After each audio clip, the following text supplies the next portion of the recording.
So the last session is around tokenization. Does it really make compliance easier? The theme and kind of the context that we've been talking about during all day is capital markets are moving on chain, which goes with this other idea that like every asset is going to be tokenized. And what we're going to do as the last panel is basically go more into the details of exactly what it means in reality, and especially when it comes to compliance. You know, like what does it mean capital markets are moving on chain? How can we build a better market, like more seamless, and kind of unleash some of the core value proposition of blockchains around, you know, settlement, around transparency, and how this evolution of capital markets moving on chain can enable this. As I mentioned a little bit earlier, this topic around tokenization and compliance is something also that we've been pretty interested in at Cryptio, focusing primarily on the stablecoin angle. And so how can we build a bridge between the stablecoin attestation, reconciliation, control and procedure that stablecoin issuer have to implement, and how we can do this in a scalable way and trusted way. Chainlink also are working in this space, and so everything is super early, and the idea is to talk today with our amazing panelists and get a little bit deeper into all these different topics. So very excited to have 3 amazing panelists. To start with, I'll ask you to introduce yourself, and then we'll jump straight into it. Glenn, do you want to start? Hello. Hi, I'm Glenn Cross. I'm the Chief Compliance Officer for Coinbase Asset Management. Super excited to be here. Antoine asked me to make sure that you earn your wine, so we're going to talk tokenization and compliance, which is going to be thrilling. Good afternoon, great to be here. CJ Rinaldi, I'm the Chief Compliance Officer for Kraken. Prior to Kraken, I spent some time at blockchain.com. I've had a whopping 4 years in crypto, so I'm definitely not an OG. And I cut my teeth at Securities and Exchange Commission once upon a time. Between that, I spent about 18 years in a variety of first line and second line of defense roles at Deutsche and UBS. And I'm Colin Cunningham. I lead tokenization over at Chainlink. I actually am excited to be here as well. I actually got married here. It's the first time I've been here in a while. So a little bit of a different set of faces, but good to see you all. Yeah, so I've been in crypto a little over 4 years as well. I actually started at a real-world asset protocol called Centrifuge back in 2021. And I joined Chainlink in February of last year, so it's been about a year and a half. And so as the head of tokenization, I'm always thinking kind of infrastructure level, Oracle level thinking. What are the tools and technology that we should be providing to the industry, capital markets, financial institutions, et cetera. So excited to get into this. Thanks for having me. So while you're here today, you're going to be thinking about your first dance with your wife. Wait, say it again? While you're here, you're going to be thinking about your first dance with your wife. Yeah, I've been thinking about a lot of things. It was quite a night. We might put a bit of music for the drink reception. Yeah, I was going to say, let's save that for the drinks. Yeah. Cool. So yeah, let's start a bit high level. So as I mentioned, the tokenization is often pitched as kind of the next frontier, and there's like this big like dynamic of capital markets moving on chain, a lot of value proposition, but also a lot of different assets to be tokenized. So let's start with this. Like we've seen various results and various initiatives around equities, funds, credits, and you guys, the organizations that you've been that you're working at have been involved in some of these different initiatives. So why don't you start telling us what you guys are doing? Like what are the organizations that you're working at? What type of use case assets are you actively you tokenizing? And where are you seeing the real traction and value? CJ, if you want to start. Certainly. So first principles, the way Kraken operates is we're only going to distribute assets and products and provide services where if there's a regulatory requirement, we comply with that regulation. So applying that, what we've done is we've entered into a partnership with a company called Bakkt, which is a Swiss-based company. And Bakkt is now issuing via a special purpose vehicle via also a prospectus, X stocks. And X stocks are pretty cool in the sense that they provide right now 24/5 ability to transact in the markets. And what's even, I think, cooler and what shows the promise of crypto in some respects, in many respects, is, one, it's permissionless. Two, it can be seamless. Three, the cost can be very, very low. And besides, you could have liquidity 24/5. I think end state, one of the things that people will be thinking about, right now, it can be transferred on the exchange from Kraken client A to Kraken client B or to a third party, but it's also can be transferred to your private wallet, which is very, very exciting. And that, many of us know, is kind of like the promise of crypto. We also know that regulation, does it apply to DeFi? Does it apply to DEXs? TBD. In the United States, I don't think we've really bottomed that out.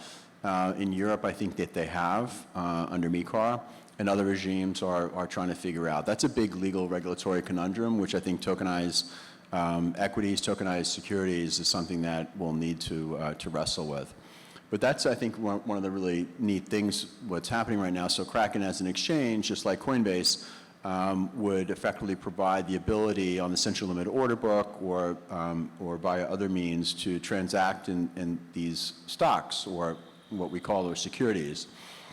And before I jumped on stage today, I took a look at Dune.com. There's a really neat stat. So X stocks were just launched, and I think there's about, I don't know, something like 50, maybe 60 stocks that have been tokenized, as well as exchange-traded funds such as QQQ. By and large, it's what you'd expect.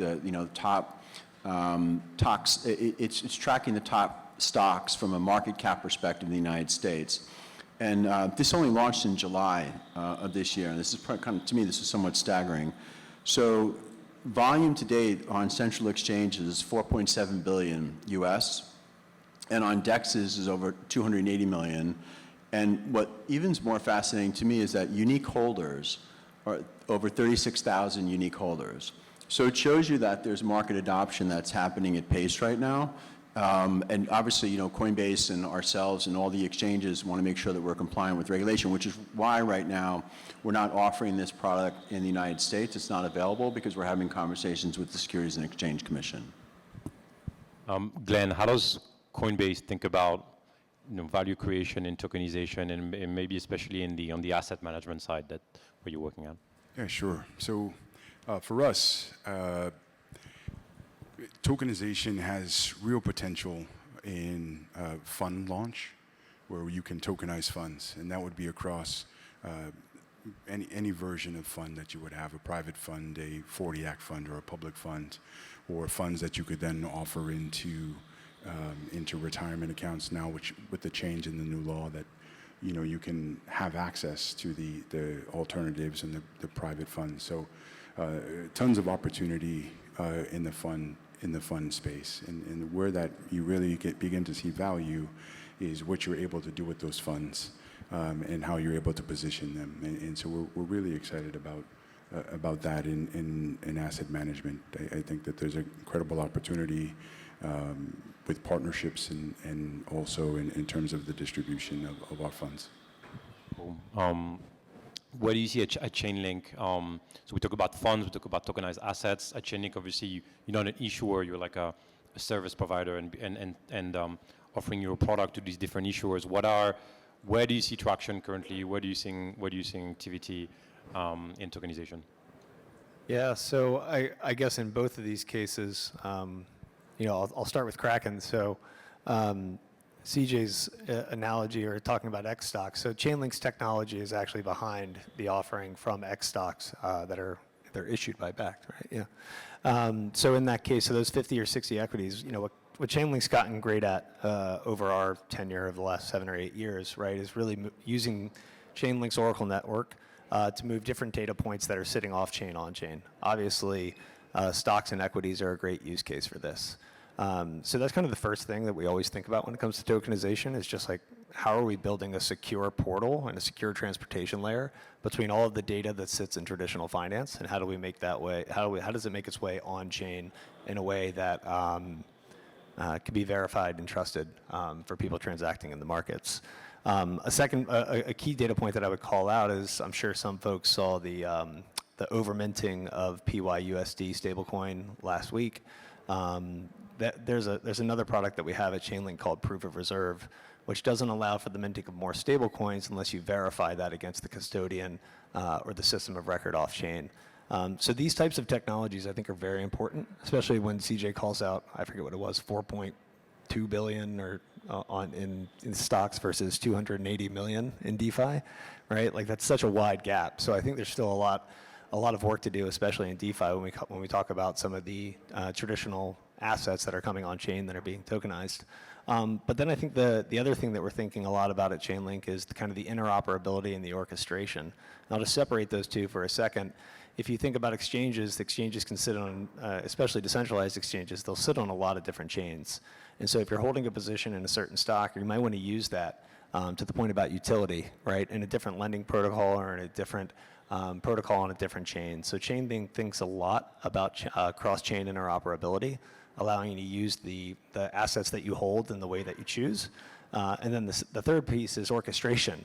And so when it comes to tokenization, we have a host, as we all know in this room, of service providers, technology providers, regulated entities that sit off-chain that we have to engage with. This could be transfer agents, it could be custodians, and all of this information and all the transactions that are happening on-chain. When you think about the same asset, Tesla stock is the most simple example, all the Tesla stock that sits off-chain, you have to do orchestration for daily books and record keeping of what's happening on-chain versus what's happening off-chain. And so I think we're in a very kind of like a petri dish moment, especially with equities on-chain, where it's not really proliferating or happening as much as folks understand. But if you think 5 or 10 years out, the size and scale of these transactions on a global basis, that's Chainlink wants to position ourselves as kind of the plumbing for all of that. Yeah, and it's really obvious that there is this need between this bridge between this off-chain information and on-chain information, and Chainlink is basically providing that bridge. And at Cryptio, we want to be also on the other side and pushing that data through the Chainlink network, so that, for instance, reconciliation, like the results of like reconciliation process that are done by stablecoin issuer could be pushed through Chainlink, posted on chain, and then you can use and leverage that information to automate any form of like compliance processes. That's very cool. So if we stay on the tokenized equity use case, could you guys outline the key compliance efficiencies that tokenized equity will offer over traditional equity? Obviously, it's very early. There's like loads of different models. We were talking about what Robinhood did, which doesn't bring a lot of new compliance efficiency. It's kind of like the most basic way of doing things. But if we think like maybe 1 to 5 years ahead, like what do you think is the most important like compliance efficiencies that this new form of assets or this new form of infrastructure will bring? Maybe CJ, if you're thinking about this X stock product 5 years, what does that mean for you as a chief compliance officer? I'm still trying to wrap my head around that. The answer is I don't know. And some efficiencies we could see, for instance, could be leveraged via blockchain monitoring. So as you all know, for us to determine whether from a financial crimes compliance perspective, there may be bad actors on a platform or transfers between, let's just call it generically bad actors, i.e. to a sanctioned party, to a CSAM party, to a darknet market, et cetera. Blockchain monitoring technology provides you the ability to see that in real time. It also provides you the ability, depending upon your API and how you've set up, you've configured your compliance program, the ability to stop the settlement of that transaction real time. So that's something, that's something that's actually very powerful. And we also know that some of the stablecoin issuers can seize and freeze and burn. So that's technology which doesn't exist in TradFi, which I think can be leveraged. That's not unique to to tokenized equities, I'd say. That's more of a function of how the market structure works from a compliance side. What I do see on the regulatory side is kind of a hornet's nest of questions which need to be answered. So for instance, do we need to have a transfer agent, for instance? Does that fit with market structure relative to how crypto exchanges operate? Do we need to have understanding of beneficial ownership purposes? As many of you probably know, the Securities Act provides for effectively a lot of disclosure regarding the actual issuance by the issuer of the company's P&L, as well as its projections and all this other. Like, do you need to do something like that for an X stock? Is a white paper similar to what's lifted up in MECAR? Is that something that will suffice? Likewise, if there's an ability to take the X stock and actually convert it into book entry, receipt, and delivery of a security, what does that mean from like a Section 13D perspective? Are you a beneficial ownership in the underlying of the stock? It's kind of a similar question for an equity derivative. If you're cash or physical settled, same question. You have a basically 6% or over 10% ability to take ownership of that asset, of the float of the company. Does that make you a 13D filer? So like there's all these questions which I think that we haven't really sussed out yet. And I am hoping that the Clarity Act is going to give us some clarity, as well as the Securities and Exchange Commission is going to give us some clarity, because there's just a lot of unanswered questions right now, which as a CCO are definitely challenging to try to get my head around, and also make sure that I don't run or my company doesn't have a foot fault or gets accused of not complying with law and reg. Colin, the Chainlink is, so as you said, like pretty deep in tokenization, and you guys as a company with like Sergey thinking a lot of like what like on-chain capital markets would mean. If you think like 5 years ahead or even 10 years ahead, coming back to these questions around like what are the biggest efficiency gains that tokenization is bringing, like what are the main convictions of Chainlink, and maybe can you relate this to some of the compliance product that you guys have on the market today? Yeah, sure. I think our general view right now is I mean, ground zero is stable coins, right? With everything that's happened there. I think very quickly money market funds, and then I think it's quickly enabling. I think if I look back to my time at Centrifuge 4 years ago, I think everyone was moving out the curve pretty quickly then into like private credit and esoteric instruments. I don't think that makes a ton of sense right now. I think there's a lot to figure out from an ecosystem building and platform building perspective.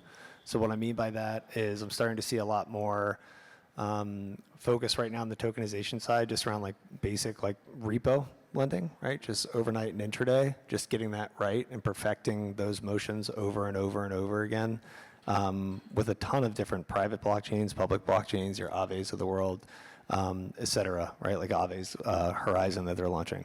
So for us at Chainlink, I think we're pretty agnostic on whether it's DeFi or it's TradFi or it's CeFi. What I think, at least in the strategy that I'm trying to put forth, it's more about focusing or kind of hovering around whether you're getting to some type of critical mass, not necessarily around the issuance of a specific or singular asset, but more about who are the actors that you need to have around that asset or around the transaction itself in order for that market to flourish, right? And I think that's like a little bit of a different thinking than where we were in 2021. As it pertains to what Chainlink's doing and kind of the way I thought about, or the way I kind of spoke about the technology that we've built, I do think it's different than the monitoring service that I think CJ's described, but we do have something called the automated compliance engine, which is a set of smart contracts that allows any fund manager or asset manager that's issuing a new fund, right, to pull from the compliance and from their compliance and their policy standards to actually write that into smart contracts on chain in a way that they can build into their own kind of native tech stack for creating their own digital asset manager. I think those types of tools are important, mainly from, if you think about the ethos of just enabling the market to flourish and giving people the technology that they need to meet the expectations of the clients or regulators and compliance standards in their own organizations. But I also think if you think about the proliferation of these assets, I do think if we're talking about scale, which we're not there, I fully agree with CJ that we need more clarity from the regulatory side over the coming years, if not sooner. But I also think that we at Chainlink most importantly envision a smart contract-based world. And so the ability to access that data and write that into smart contracts and then enable users, asset managers, compliance departments themselves to use that data in smart contracts to automate transactions based on whatever parameters they set. That's where we're going to start to see some unlocks, especially when you think about the word DeFi and some of the implications that has in the halls of Washington and other parts of the world. Very cool. Glenn, you talked about the tokenized funds earlier. So if we focus on that, like how do you envision settlement, record keeping, and how this all improved or changed in the world of tokenized fund and programmable securities as a whole? Yeah, first off, geek out alert. If you want to get a compliance officer excited, ask them what compliance is going to be in five years. So I am super excited, let me tell you.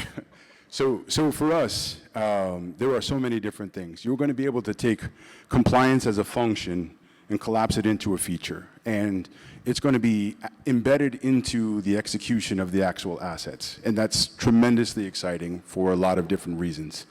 So first is, well, I won't say first, let's not number them, but you're going to be able to look at the immutable system of record, which will be the blockchain, and then you'll be able to have that for review.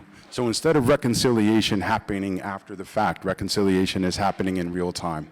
So that's a huge unlock for compliance. Then you're going to have T+0 settlement, which means that you're also going to have like so many less settlement breaks that are going to occur and errors that are going to happen.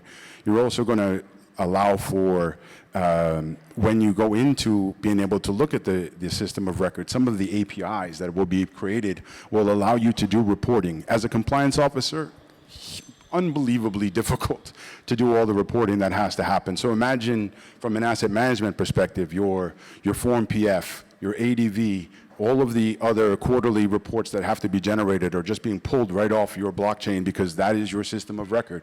Right, so there's no reconciliation, there's no going and asking these questions and being like, what happened here? You're actually able to pull directly from the system of record. So your reporting is happening in real time. Your audits that have to happen, they're also on the system of record. And that makes audits tremendously much less painful as you go through. The AML, KYC, if you start tagging to digital identities, then you're able to understand that your AML almost becomes instantaneous if we're able to unlock that. The same thing is true for your KYC. You can build into the smart contracts that, if you're a Reg D, holder, that you can't sell this particular equity or security during this period of time because that's built into the contract itself. So you don't have all of these breaks that occur. The same thing is true for when you go and execute. If you begin to build all of this compliance into the actual token itself and into the smart contracts yourself, then you're able to automate. Then you take AI and you're able to even overlay that with what you have going on. And then your compliance officers can spend time on the margin cases as opposed to process, and compiling reports and all the things that happen. You're actually focusing on the real risk that occurs in whatever entity or institution in which you're working. You can actually do real impactful things because you're focused in all the right places where the risk is. And then when you have breaks, the automation will tell you where the breaks are and you can go and begin to engage right away with what's going on in those particular areas. So in 5 years, I probably will be, I already skipped to work anyway, but I'll be tap dancing even more. So, tremendously looking forward to it. Very cool. So obviously one of the big enabler for this to happen is regulation. You guys mentioned it.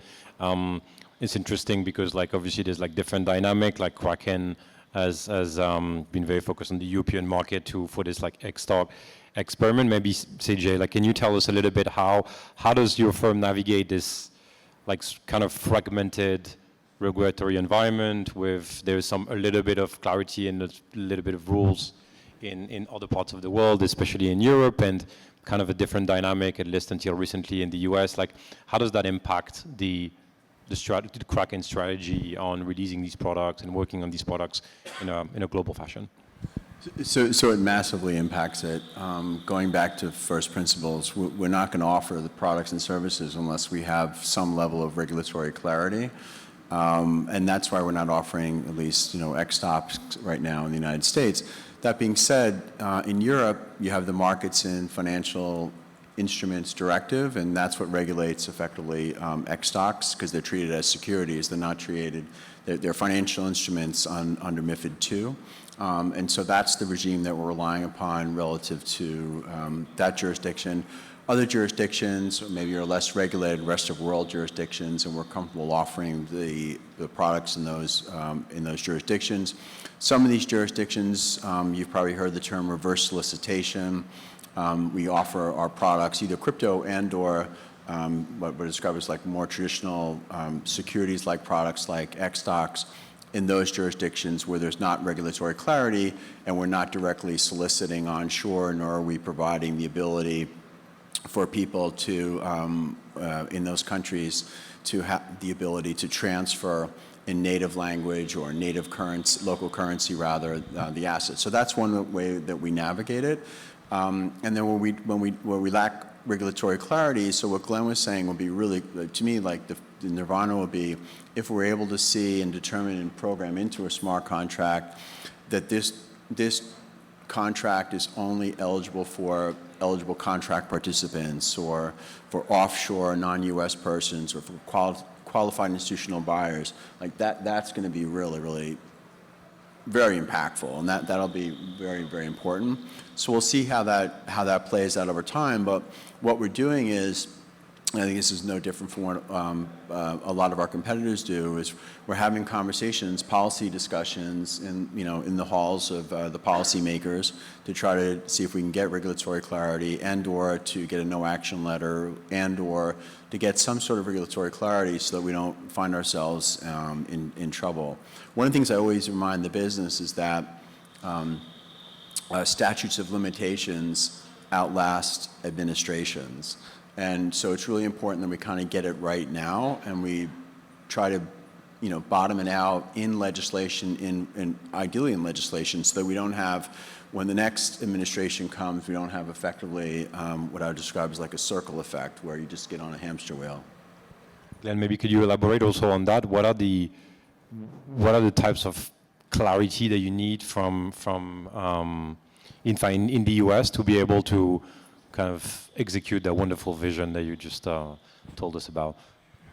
Yeah, I would say that one of the things that there's always clarity and definition is always paramount. I deal with the SEC quite a bit, and so you always kind of get into like these things of definition. And I'll tell you, custody is a real challenge, especially for asset managers, because when you have an asset manager, then if you're doing registered investment advice, then you have to have a qualified custodian if you're given certain types of advice and holdings and those types of things. And so like self-custody versus a, prime on-chain wallet or something like that, or finding a qualified custodian, and how do they do it, right? So truly understanding how custody works. Are they mirroring assets? Like if it goes off over an exchange and then they have to ledger on the back end to make sure that the assets never leave the wallet. These are all things that are like real challenges in understanding how it's done. So regulatory clarity in terms of custody would be a huge unlock for us. Another one is when they begin to talk about the custody rule, it talks about, for the SEC anyway, is securities and cash equivalents. Now all of a sudden you have this thing called USDC, and does that make USDC a cash equivalent? Because now if it does, that begins to make things really challenging in a lot of ways. So, does that have to be custodied with a qualified custodian? Is that actually giving investment advice? Like these are all things that become really difficult, and they're quandaries that we have to navigate really closely. So we have to take until otherwise defined or otherwise, a no action relief is provided. You have to take really conservative approaches, but more specifically, you kind of have to understand where the nuance is.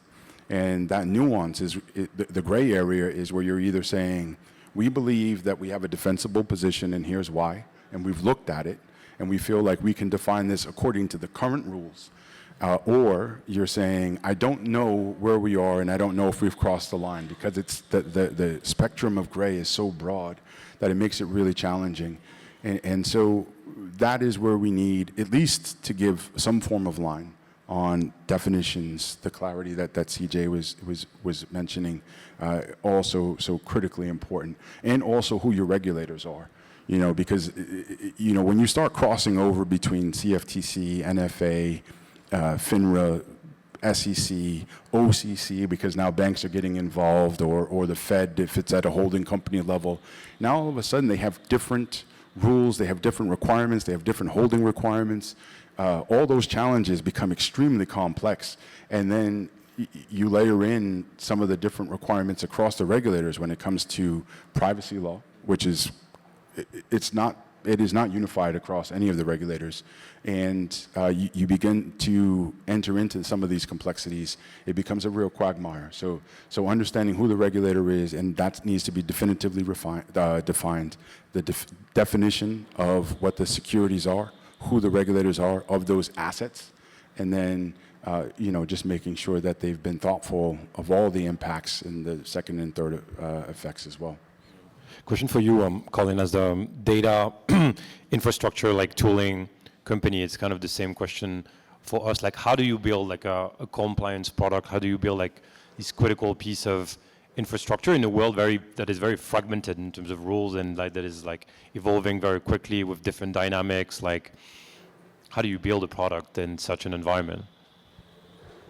I think when we think about it from like capital markets and tokenization perspective, I think at least for us at Chainlink, we've always been focused on standard building, right? And trying to get some consensus, at least at the technical level, around the way that we do things. You know, especially based on Glenn's answer, I find that much harder to do in the world of compliance and tokenization and interacting with these traditional institutions. And I think the way he said it was actually great, right? Like, there is no unified kind of consensus across regulators around how we do certain parts of this. When it comes to from the technology side, the way I think about what we've built built at Chainlink is that we have a platform where for most of our history, we've built technology that's a little more out of the box that people can use and they can leverage to move data on chain. What I think we're morphing into now, specifically through a platform called the Chainlink Runtime Environment, is we're trying to put the technology and the workflows into users' hands a bit more. And so I think for us, when we're looking at, I don't know what the intersection looks like between this type of technology and enabling that type of kind of independence, I guess is the way I would frame it, for engineers, different protocols across different chains on a global basis, to use different technology tooling to integrate with our our automated compliance engine. But I also don't know if we're at that moment in our cycle yet as an industry, where we're ready for that kind of standard setting or that kind of one-size-fits-all approach. So I actually think when I look at least where we sit at Chainlink with the convergence of DeFi and TradFi, I think it's a very long road ahead on the compliance side of things. Just because of the way people are building and some of the advantages that companies are trying to create from themselves by the way they build different chains or different protocols. I think the way they approach compliance and the way they approach interacting with the traditional world and what technologies they use and choose, I think it's going to be highly varied. And beyond compliance, what do you think are the kind of the biggest risk in this evolution of tokenization that potentially like regulators don't see yet, right? Like, it sounds like there's still a long way to go for regulators to have, like, especially in specific part of the world, to have a strong conviction and have this unified answer. But it's also kind of obvious that there's a lot of risk that they're even not seeing. And so what do you think are the things that they will care a lot about, like what they will be aware of them in the future? Maybe CJ. So some of the risks that we see is a practical perspective. Every now and then we get a client who will try to transfer assets from chain A to chain B, and there's a fail. And it creates a real conundrum for us because we don't know how to fix that, and oftentimes it can't be fixed. And that's a real risk in this whole space. Likewise, everyone talks about self-custody. Some people are more comfortable having their assets not under a mattress, afraid that the house is going to get burned down, not on a private key, afraid that you're going to lose that, but on an exchange or at a bank or at a brokerage, i.e. in custody by a third party, by an intermediary. I think that that's still a problem in crypto to try to solve for that. I know most people whom I know who are not crypto savvy won't even think about going in that space because they just don't want to lose money. Likewise, there's a lot of discussion about meme coins. I mean, if that's your bag, go for it. But there's just massive risk in investing or speculating in meme coins. And I think a lot of people kind of like, have this FOMO mentality sometimes, and they dive in and they say, whoa, what happened here? Was that a rug pull? Was this, was it fraud? What happened here? Was I sniped? And people just don't realize that's a market that is very, very, very complex. Now, will like X stocks and tokenized securities go that path? Well, potentially, if you go down to effectively penny stocks and you're tokenizing penny stocks and you kind of have similar risks, and there you're going to have potentially an arbitrage and spread differential. So anyway, those are some of just high level, some of the thoughts that I have relative to some of the risks from a consumer perspective, not necessarily wearing a regulatory or a compliance hat. Glenn, what other new risks that we didn't talk about do you see like regulators are missing, and maybe more on the institutional side? Yeah, I think tokenization is changing global infrastructure. And when you're changing global infrastructure, it means that you're changing at different speeds in different places, right? So, you take one country, may be a fast adopter and may be eager, and that may signal to other countries that this is okay. And then there's going to be other countries that are going to be more critical, or they're going to have greater challenges in that adoption. And so you're going to have adoption at different rates of speed. And that's critical because tokenization, again, is a global infrastructure. So in terms of risk, it really comes down to a number of things. One would be asset class. It'll come down to the consumer, like CJ said, right? There's so many people that can't keep their password for their Windows login that's going to have trouble. Like now all of a sudden, tens of thousands of dollars is now locked because they just don't know how to maintain a password or maintain their wallet or whatever that might be. So there's tremendous amount of risk there, and how do we solve that? But there is other risk, when it comes down to how do we make sure that as we adopt this, that we are protecting assets. That's for me, that's always paramount. As a fiduciary, I want to be really thoughtful about how we're protecting assets. So all of the different things negatively that can happen to your assets we want to be really mindful of. And I don't know what all the risks are. I really don't. But I will tell you as a fiduciary, I really try to make sure that I understand that we're not falling into phishing or social, engineering or any of the other traps that happen. Because when you get into these new assets, that's where you can have a tendency to allow fraud if you're not vigilant. And that's where we really want to be mindful.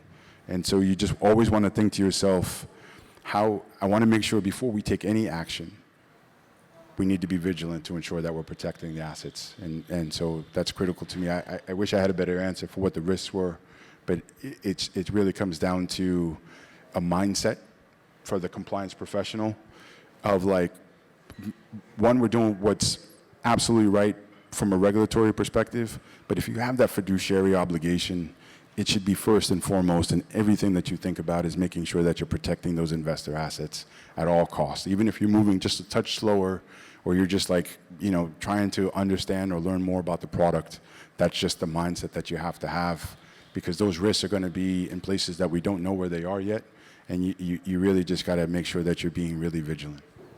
The only thing I'd add, spot on, I mean, I totally agree with that. I mean, the other thing too is, programs and smart contracts are built by humans, and we all know that they have bugs and sometimes, and that can create problems. Likewise, with tokenized securities, some may think that I have a dividend right, but yet the way that the actual contract is created is you don't have a dividend right, and maybe there's a rebasing, maybe there's not a rebasing. You certainly don't have voting rights. Maybe you don't care. Who votes proxies? Some people care. But again, back to my institutional question, like if you're consuming, rather if you're aggregating and you're taking on significant quantum of these assets, then maybe you do want to influence corporate governance. So that's a different institutional question. I think the institutions are super smart and they can kind of figure that out. But at the consumer level, I think there are some questions around this. All right, so X stock just paid a 3% dividend. Am I going to benefit from that? It depends upon the contract. Do you know what you're buying? And I think that these are some of the emerging threats, not threats, but I think there's like more transparency in the tokenized world that needs to be provided to consumers. And so it's super clear what they're getting and what they're not. Colin, maybe just to wrap up on this, the risk question, like what is the worst thing that can happen? Like if everything blows up, like, well, how does that happen? Well, yeah, what a question. I guess the way I think about that is just when I look at the global, like the speed at which this technology is being built and delivered and the scale at which it's being delivered, we're just wholly unprepared for the proliferation of investment opportunities that are coming on chain and the ability, I think the institution versus consumer logic is probably pretty accurate. The institutions are going to move a bit slower. They're going to take their time. They're going to get things right. And I think the consumer is going to continue to move at a speed and scale that regulators in any jurisdiction are going to have an incredibly difficult time keeping up with. I mean, I was at like a panel the other week at Microsoft, and someone asked me like, oh, in 5 years, what's going to be happening? And I was like, oh, in 5 years, AI is going to be writing blockchains. This guy from Microsoft like gets up and he's like, it's already happening. And I was like, that's why I'm in crypto, not in AI. But like when I just thought about that, I was just like, wow. So especially when you're talking about digital assets or meme coins, right? Or you talk about stable coins. Even the definition of stable, I think, is being stretched. Meme coins looking and feeling like traditional investments, but they may be meme coins. You start to get to this level of kind of like, how does the naked eye really start to understand what's available to them, and how do you start to understand the underlying risk that you're taking, not only at the technical level, but at the kind of the investment or the structural level of what you're buying. I just think speed and scale and the lack of standards around that is scary. To that point, it makes me think of like risk, understanding your risk tolerance.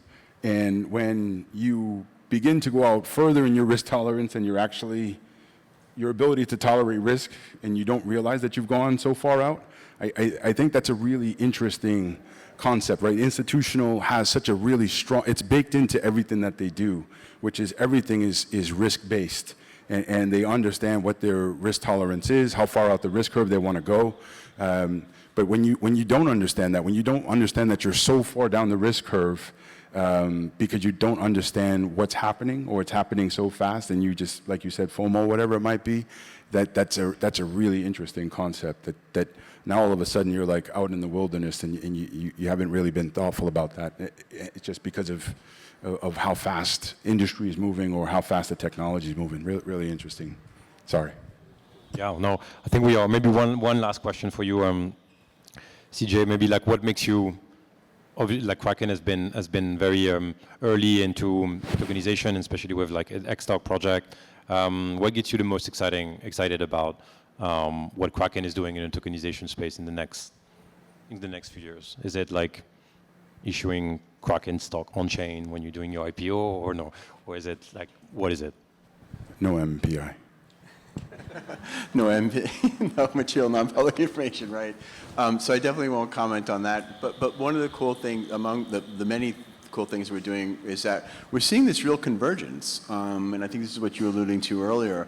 We're seeing this convergence between traditional finance, so think capital markets, banks, broker-dealers, payments, think Venmo, as well as crypto, think Kraken. And what we're seeing is a lot of these products are now coming onto a platform, whether it's a so-called super app, which a lot of companies are trying to establish, or multiple different apps that give basically the ability for the customer to choose what works best for them. I think that that's something that Kraken's building we're very excited about. And the other thing about on-chain, the thing that's really neat about DeFi to me is if you're not satisfied with service provider X or Y, you can go to another one on-chain very quickly. And it also gives you ability, kind of like I think about Spotify. I don't need to go to Tower Records anymore. I don't need to go to the corner store to buy my records. I don't have to go online to here, there. I don't have to go. I can't remember the site that was illegal that was shut down pre-Spotify. LimeWire, Napster? Yeah, there you go. I mean, so now it's become really super easy for me to either select what I want, what kind of music I'm in the mood for. Is it reggae today? Is it rock and roll? Whatever. And I think that that's something that Kraken's trying to build out metaphorically in terms of providing more services to the clients, and again, whether they want to self-custody it or they want to maintain it in a custodial capacity, I think that that's super cool. We just spun up an equities broker-dealer in March. We have a new application for payments. So it's moving fast, and it's actually really cool, creating what I describe as a financial services infrastructure. Very cool. Well, guys, thank you very much. We'll take a couple of questions if you have any, and then we'll go to the drinks. Any question? I'll do the question if no one's asking a question. Do the question. It seems like some kind of digital identity is a key piece of figuring out how compliance is going to work in a world where securities are on-chain, and that identity is going to allow users or wallet holders to be able to interact with these securities. Is KYC in the way that it's set up the answer, or have you seen some tangible experiments in digital IDs that you feel like, you know what, that's a promising first step into what's going to allow us to take securities on-chain and public chains especially? So maybe I'll take that one. So what we are seeing, and the regulators have blessed it, is so-called non-documentary verification. So you still have to verify the identity of your clients, and certainly the United States and most regulated jurisdictions. But what we are seeing now is technology solutions whereby you can hire a vendor. The vendor will have effectively the ability to pull information from the post office, from credit rating agencies, and from other third-party service providers to verify that effectively Glenn is Glenn. And that's, that to me is effectively one way that we're achieving this in terms of, the next step relative to what I would describe as frictionless KYC. But KYC is a requirement. There's no getting around it. I mean, there's just no getting around it. So if you try to get around it, good luck to you. Yeah, I don't know if I've seen a service provider, but I would say that if you are able to establish that, then you have the ID attached to the wallet, then you have real capabilities of condensing how KYC works. Right now, KYC has real reliance issues because you have to have a prudential regulator in order for you to be able to rely on a KYC process and those types of things. So if you don't have that, then you have the responsibility of actually executing the KYC again. And so if you're able to, theoretically, if you're able to establish those wallets, and those wallets are in I won't go there, but what I would say, you will be able to leverage that to be able to make KYC faster. And then with the KYC process, you're able to, through the use of potential smart contracts, ensure that it doesn't go to a screened or outside of a geo or any of those types of things. So that makes it the whole process that much easier. So there's real possibilities there. We're not quite there yet, but there's tremendous opportunity in that space. Amazing. Any other question? Yeah, there's a question in the back.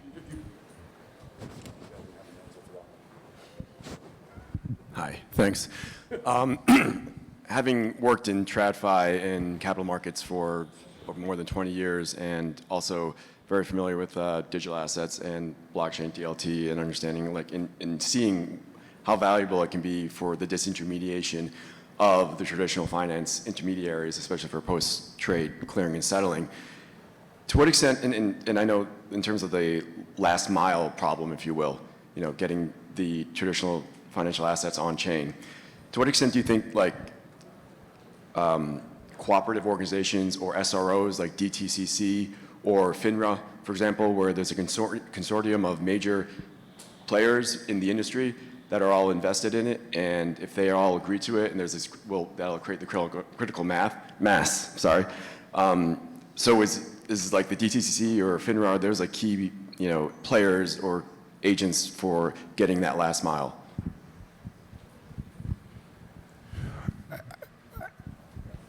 I'll take it. I wouldn't say, go ahead if you want. I was going to say that I wouldn't say that that they're critical players. I think where you're going to get traction is when the members, right, of FINRA, members of NFA, but these are SROs, they still have to report into their primary regulator. So that's going to be CFTC or SEC or whomever, or the OCC, depending. But when you start to get those members and they have incentive to participate in the infrastructure, then that is where they're going to drive adoption, because they drive what they're trying to do, and then they're going to go and say, hey, listen, we're either on the cliff here, or we're going to like be looking to our particular policymakers to drive policy, or we're going to do things and we're going to figure it out, and if it breaks, then we rebuild it. And then regulators are going to be providing guidance, direction, either through enforcement or, they're going to allow it, which means that it's okay. Please. Yeah. You don't think that like an organization like TCC can influence its members? And by influencing its members, the lobbying power of those members can then influence regulators? Is that question for me? I'm just joking. Yeah. So I think that. I think that intentionally regulators and the SROs that are below them have a bit of inertia. We were talking about this a little bit earlier, because their job is to make sure that there is a conservative approach to ensure that they are not outpacing the actual market, right? Like they shouldn't be driving what happens in the market. The market should be kind of dictating what is happening, what the demand is, and then they should be taking a critical view that is kind of pumping the brakes. I'm not saying that they're going to like stop it or be a roadblock, but they should be calmly and conservatively evaluating what is happening in the market in order for it to be introduced safely to the market. And so my personal view, this is my personal view, I don't think that the SROs or the regulators should be driving that. I think the market dictates that. The regulators and the SROs take that feedback of what's actually happening and where the demand is, and then they should be conservatively evaluating it to ensure that it's safely entered into the market. But that's my personal view. Yeah, I mean, the only thing I'd add is that in DTC's best economic interest, what you're describing? They're selling data. They're profiting on basically transactional activity. I mean, to answer, they're a large organization. They could certainly, influence what happens conceptually. But I don't know. Would they do that? Maybe they will. Yeah. Concepts with distributed ledger technology for things on chain, and I would imagine that members, consortium members, are participating in this. Yeah. I think it'd be great then. You're going to see everything on chain then, and the data will be transparent for data aggregators and other companies like Chainlink to pick apart and provide transparency on. Cool. Thank you very much. So now is have drinks for the next couple of hours, and then if you want more drinks, we organizing sort of like after-hour drinks at the Pub Key, the Bitcoin pub in Washington Square Garden, I think it is. Park. Whatever, you got it, pub key. Thank you guys. Thank you.